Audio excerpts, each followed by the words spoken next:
Well, we've been waiting for this one a long time. The iPhone 10 versus the Samsung Galaxy S9. Which one is quicker? Look at that lilac just shine. Yeah, that's definitely a standout color in this crowded market. But let's go ahead and boot up these phones at the same time in 3, 2, and 1 and see which one can boot up first. Now, iPhone has typically been one of the fastest phones to boot up of any phone on the market, but the S9 is no slouch when it comes to this regard. The Pixel 2 is the fastest Android phone I've seen to boot, but let's see if the S9 can keep up with Apple's A11 Bionic and 3 gigs of RAM. I'm not sure if it will win here, but no, the iPhone 10 wins slightly, but only by a hair. So, you know, you could call this basically a draw, but we're gonna have to give it to the iPhone 10 by a hair. Okay, so let's quickly just power them on off the lock screen. I just want to see which one does respond a little bit faster. So it looks like the 10 there. One more time, 3, 2, 1.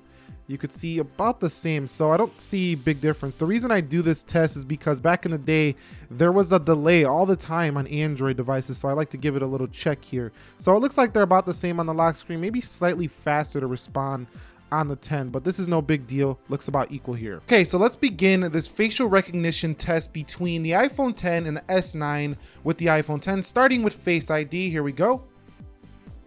And you can see it responds no problem there for the iPhone 10. One more time. And no problem, but there is a swipe up mechanism which does slow down the speed of it opening. Let's try the S9 now. Okay, so we have the Samsung Galaxy S9 now. Now, if you do get this correctly, this should be faster than the iPhone 10 with intelligence scan. So here we go in 3, 2, 1. And you can see while it does take a little longer to respond, you don't have to do 2 swipes. So they kind of make up in that regard. So let's do this one more time. 3, 2, 1. So you can see if you do get it to work, it does, you know, recognize you faster and just goes right into the phone on like a 2-step method like you get on the iPhone 10. And there's a lot of ways to set up biometrics here for the S9 to where you can kind of customize it to your own liking. Okay, so for a very short confirmation, iOS 11.2.6, you can see Android Oreo on the S9. Okay guys, so here we are with the application speed test. You can see all apps are closed out for the S9. Both are connected to the same Wi-Fi network. $1,000 plus $720 here for the Galaxy S9. Let's begin with calendar. 3, 2, 1. And you can see calendar is first for the Galaxy S9. Coming home, you can see they're about the same to go home. What about weather? 3, 2, 1. And you can see weather responds first for the iPhone 10. I do think that Apple's weather is one of the best in the business. Let's go into calculator. And you can see that's first for the S9. Now that gesture does bring the iPhone home faster than ever before, but it's kind of just matching Android when it comes to coming home from an app. Let's go into settings. You can see that is definitely the S9 coming home. Let's go into Instagram. You can see S9 again in the lead, but the iPhone 10 looks like it had it fully loaded first. I'm gonna give that one to the 10. Let's go into Twitter. You can see Twitter is an easy win for the Galaxy S9. Let's go into WhatsApp. And WhatsApp's a win for the S9. Let's go into Snapchat. Snapchat again a win for the S9. Let's go into YouTube. And YouTube loads first there for the S9. Coming home, let's go into Amazon. See what happens here for Amazon. Boom on the S9, and there is the iPhone 10. Let's go into Chrome. And you can see Chrome opens first for the S9. The S9 is just rocking it here. Let's go into Lightroom. And you can see Lightroom is first for the S9. Let's go into Netflix. Netflix is first. I didn't see that one. I think that was pretty close. Let's go into gaming. Here's where the iPhone 10 should win. Let's go into Jetpack Joyride. And you could see a jump on the iPhone 10. And yes, it takes down the S9. So still, Android has not caught up with iPhone's gaming. Let's go into Dead Trigger. And again, looks like the iPhone 10 has the jump and it wins again. So the gaming goes to the iPhone 10. Let's go into CSR Racing. And let's see what happens here. And looks like the iPhone 10 has the jump again on the Galaxy S9.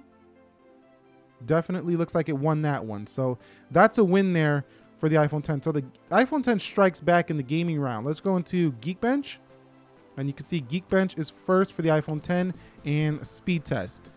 And Speed Test opens first for the S9. Okay, so now let's run through them backwards to see which one is faster on the multitasking. And let's go into Speed Test. And I can tell you right now, that the RAM management has gotten better on the S9. I'm not saying it's perfect, but it's gotten better over the S8, and that one was a tie. Let's go into Geekbench. You could see the S8. Let's go into CSR, and that's the iPhone 10.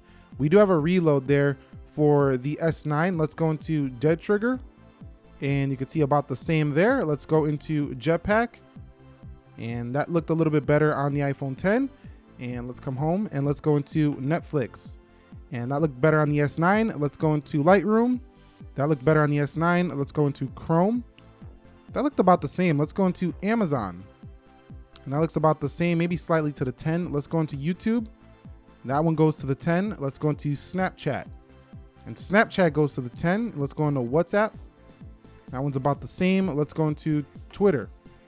That's the iPhone 10. Let's go into Instagram. That's the iPhone 10. Let's go into Settings. That looked very similar. You call that one down below. Let's go into Calculator. That looked like the iPhone 10. Let's come home. Let's go into the Weather. And the Samsung Weather doesn't actually hold in memory. It always has to reload. So keep that in mind. So that one's not really fair. Let's go into Calendar.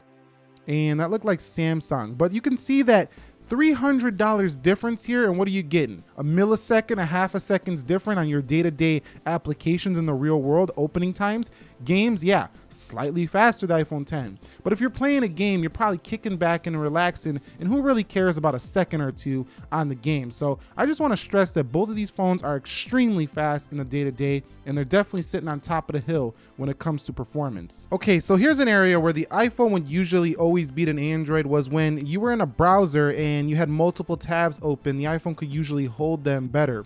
So I loaded up 5 applications or 5 websites here within Chrome to see if any of them reload here. So let's go into Nick Ackerman channel. You can see no problems there. Let's go into cnet.com.